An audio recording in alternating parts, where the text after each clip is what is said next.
Welcome to another ServerJockey dev update. First up, a quick announcement. Version 0.4.0 has just been released, so all of the small changes and improvements shown here are available in the latest version. So, for this video, I just wanted to cover a bunch of recent things that highlight the evolving web app. A relatively recent addition has been the ServerJockey system log added to the homepage. So this way you can view the log without having to access the machine. The server link configuration, the save button is disabled unless there's actual changes. So this helps make it clear if you have unsaved changes. The same has been applied to the new instance form. So you can only create a new instance once you specify the module that you want and a name.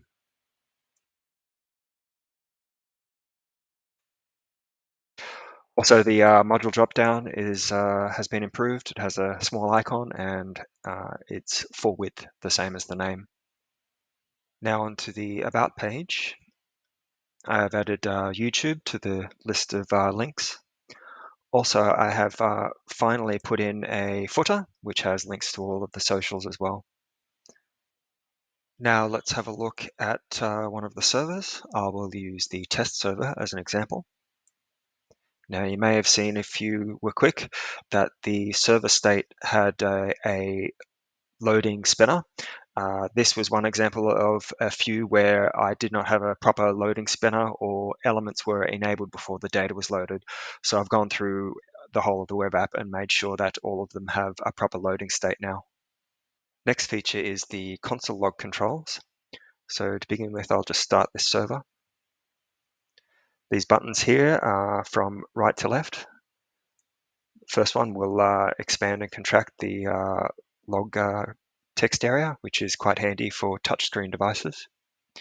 The next controls the automatic scrolling. So by default, whenever there's new text, it will automatically scroll, and you can disable that if you want.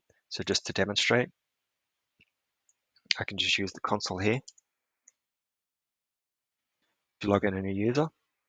And as you can see, it updates and automatically scrolls. I can now lock that. And if I add another user,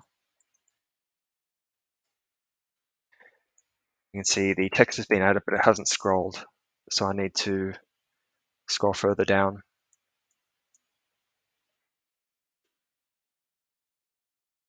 So I'll turn that back on. The next button is to play and pause the log updates altogether. So now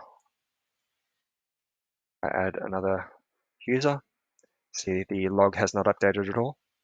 If I play again, we'll see the log gets updated. Now, last button is clear.